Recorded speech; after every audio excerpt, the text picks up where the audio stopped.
Part 2, managing your emotions. There's a lot of talk today about managing your emotions, and it runs along the lines of practice mindfulness, identify and address triggers, develop a broad emotional vocabulary, acknowledge your emotions, and cultivate healthy relationships while also acknowledging, accepting, and processing your feelings. Okay. One question I have about all that is, what does any of that really mean? Sure, you can take a wild yet general guess, but how about some specifics? What's with all this generality? Is it because no one can truly articulate how or what to manage when it comes to managing one's emotions? Maybe no one's brave enough to tell it like it is? Or who knows? You see this a lot these days. All generalities and no specifics. Well, let me take a stab at it. Because I'll tell you what, all of my life, I've taken a very direct, honest, and no-nonsense approach to managing my emotions, which has kept me pretty sane, level-headed, living life on high, naturally speaking, of course, and 99.999% stress-free, and with peace of mind practically each and every day. My emotions, they don't get the best of me. I'm in 99.9999% complete control over my emotions, and I'd say all my emotions are generally well managed to the utmost degree every minute of the day. What else could you want, right? Now, granted, everyone's circumstances, environments, lots in life, a person's experiences and overall situation in life, often seen as determined by fate or chance, are different than mine. I do get that. Still, what can we learn from each other in order to better help us as individuals in life, especially where our emotions are concerned? Isn't that what books and videos and classes and speeches and people telling their stories and sharing their successes is all about? Yeah.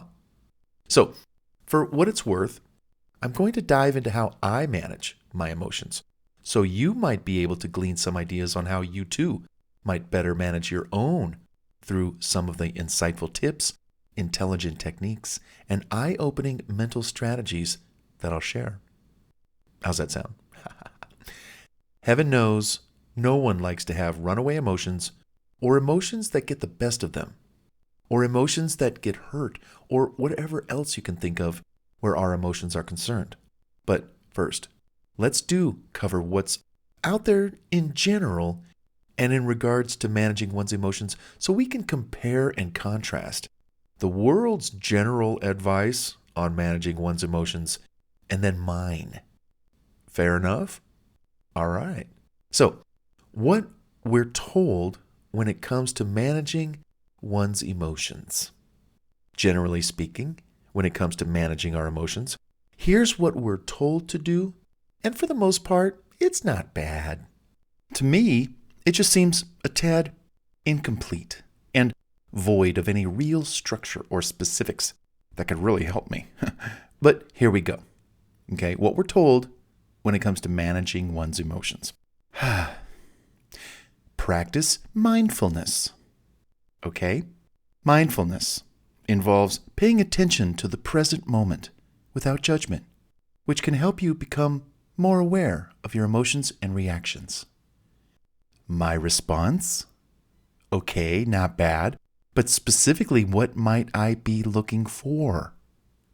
Plus, what if I go weeks or months or years and not see anything?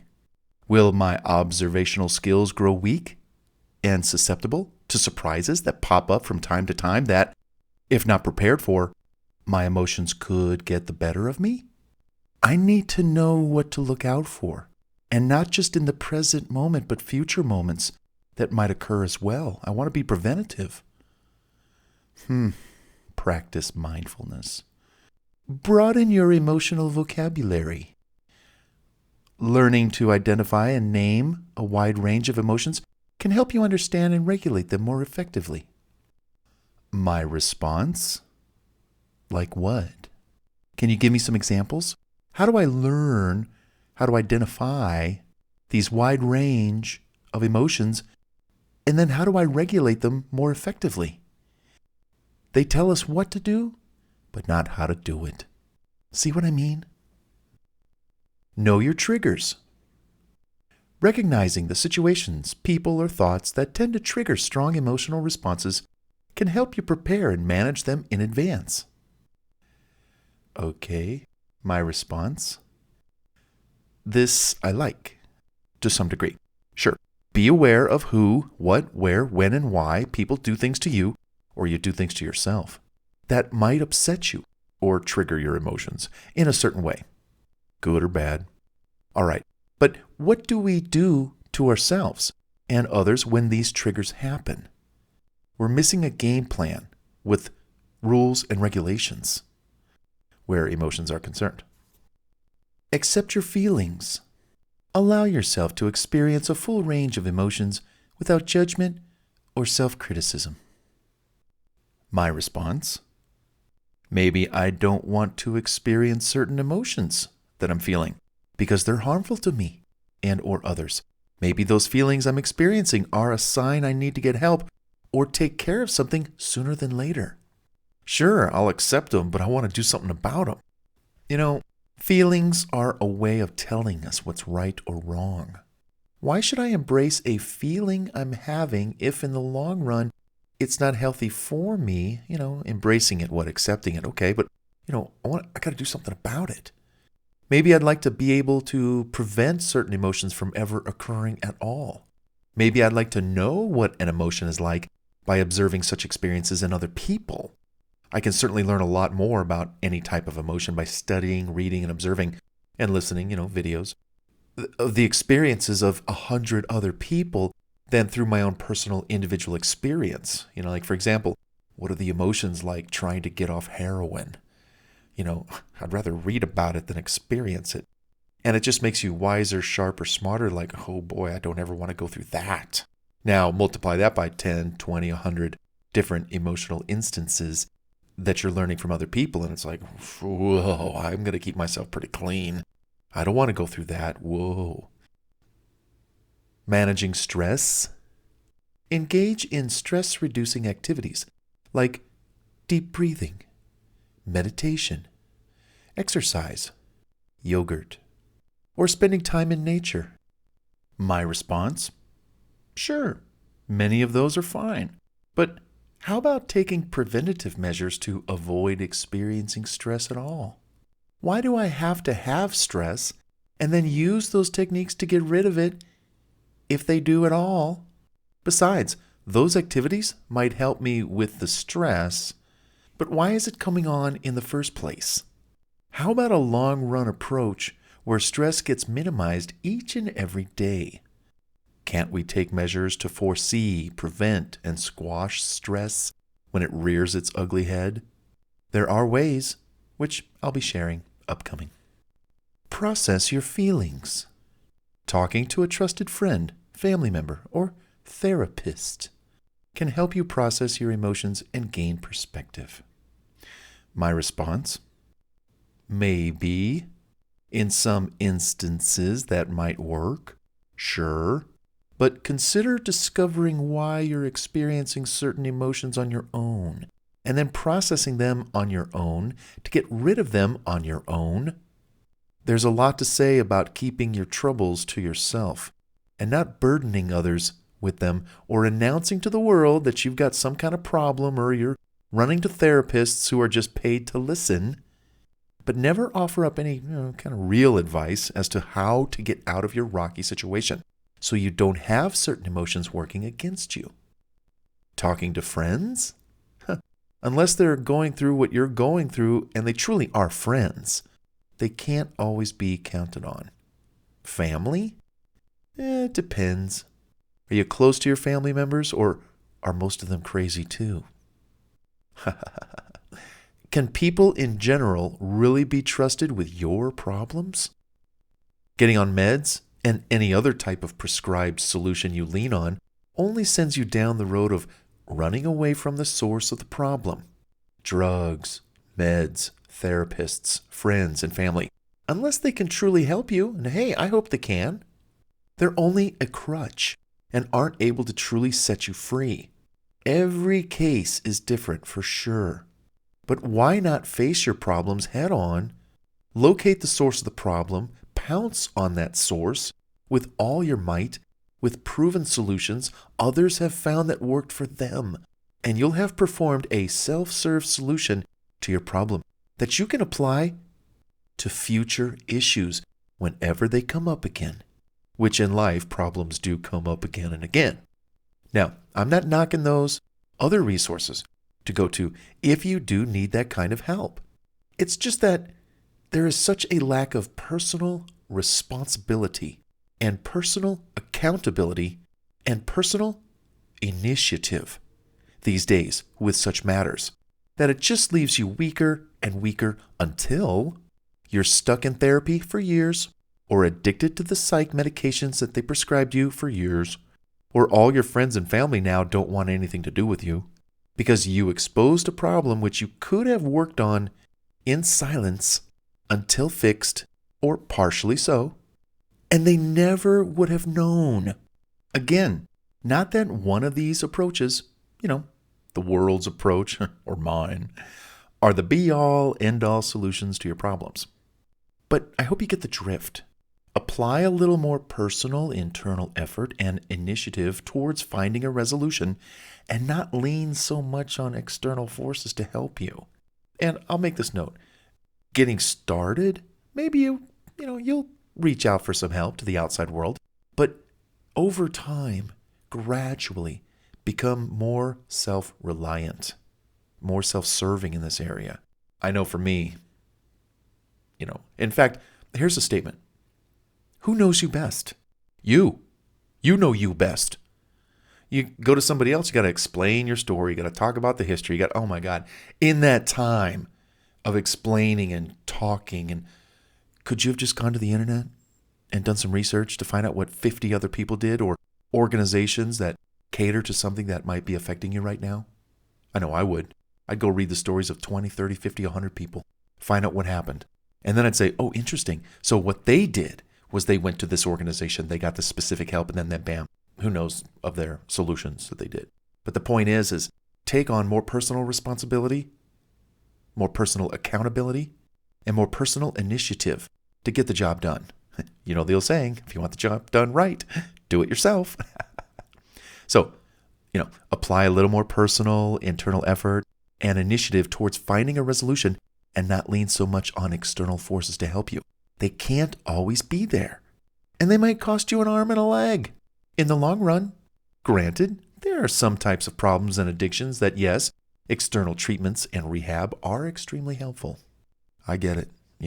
Alcoholism, drug addiction, I get it. You got to go somewhere where they can really help you, By all means, go for it. But I'm not talking about that.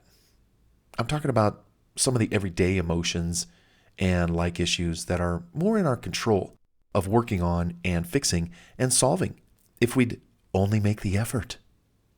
Make sense? Even in my own life, I am so self-serving. I'm so self-sufficient, fiercely independent. I do a lot of stuff on my own, and I get things done on my own. Over the years and decades, I've realized that is the quicker solution to solving a problem. In fact, health-related, fitness-related, tech-related, anything related, I go online. And it might take me more than a week, a month. It might take me 6 months to really learn about a situation. But, go to the doctor. What are they going to do? You're going to wait in the waiting room for 45 minutes. You could have been researching. They're going to invite you into the room for 15 minutes. I don't know, 20 max. They're going to send you home with a prescription. That prescription isn't powerful enough. And it's not even addressing the core issue. Now you got the problem. You're following the doctor's orders for 6 months and you still got the problem. But you haven't done any personal research to find out, gosh, maybe is it in my house? What could it really be that my doctor wouldn't know about because he's not here? And I'm not telling the truth about my diet. Whatever. You get the idea. Acknowledge your emotions. Recognize and validate your feelings rather than suppressing or ignoring them. My response? True. It's not wise to suppress or ignore anything. As always, face your feelings and demons head on. If you have them, get to the core of the matter and find solutions to what ails you sooner than later. Emotionally speaking, I do. It can be done. Time, effort, faith, persistence, ideas, aggressive action, researching possible solutions online. The answers to your problems are out there. Millions of people before you have probably gone through what you've been going through lately, or today, or yesterday, or all year, or all your life. Why go it alone? Why reinvent the wheel or think you're the only person going through what it is that you're going through? How did thousands of other people before you overcome those same struggles? Read about other people's stories, glean tips, strategies, and solutions, and take immediate action. Happiness awaits you at the end of that research trail, my friend. It really does. Create space. Allow yourself time and space to process your emotions and avoid feeling overwhelmed. My response? Very true. I like this one and agree wholeheartedly. Time, space, distance, spending time apart can be healing. Next. Keep healthy relationships. Healthy relationships provide emotional support and can help you navigate difficult situations. My response?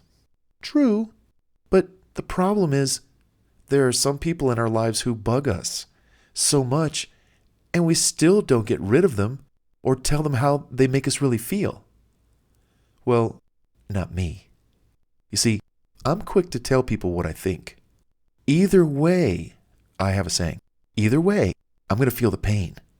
The pain of, number one, not stopping you from stepping all over me verbally, emotionally, mentally, etc. Or number two, me hurting you, the other person, by telling you, I don't want you in my life anymore if you don't stop doing what you're doing to me, or saying, I don't like it. Maybe there are friends you care about, but like I said, they keep stepping on your emotions and putting you down or making you feel bad. Maybe you have family members that just create the worst dynamic of an environment to live in or go visit, making it hard to escape. I hear you. Still, where there's a will, there's a way. Plan your escape, dig that tunnel, and celebrate big time when you're out of there. No doubt, others have had it worse than you, so don't give up hope. But that's the thing. Keep healthy relationships. Yeah, okay. I got family members that drive me crazy. I got friends that are jealous and envious of my success. Got any other advice out there, Mr. Generality article, whatever? So, as you can see, the advice you find out there in the world today can be a tad generic, at least for my liking, and devoid of any real specificity needed to truly help manage that which rules our minds, our hearts, our bodies, and even safeguards our lives, all of which impacts others as well. In all their advice, all they can do is tell us to breathe deeply, practice mindfulness, or get help. Some help they are. Not. I don't know about you, but I would be a mess and wondering what I should do next about certain emotions that come around so as to prevent them from getting the best of me or spilling over into other emotions, potentially causing a whole new mess to contend with. But then again, breathe deeply and do yogurt, namely raspberry or blueberry. Oh, I meant yoga. Right, sure. Okay, thanks. I tell you what, for the moment, let's tell these so-called emotional gurus to take a little bit of a hike. I've got a few different emotional management approaches to share with you in the next few pages or minutes of this audio program. Now, if you doubt that the advice the world has to offer when it comes to dealing with and managing one's emotions is enough, all you have to do is look at the greater average of society today, which is that most people are either depressed, on drugs, seeing a therapist, miserable, unhappy, overweight, obese, unsure of themselves. Stop me at any point. Did I say anything untrue? And yet here I am with all my emotions under 99.99% control, kicking ass every day, and I mean every day, every minute of the day. Hey, I'm human too, on Thursdays. Yet I've never accepted the minimal droplets of emotional advice the world has to offer. It just ain't enough for me. Hence why I wrote this book for you. To share with you my personal Bartisms, they're coming up, and other methods of controlling, managing, and protecting your emotions like I do.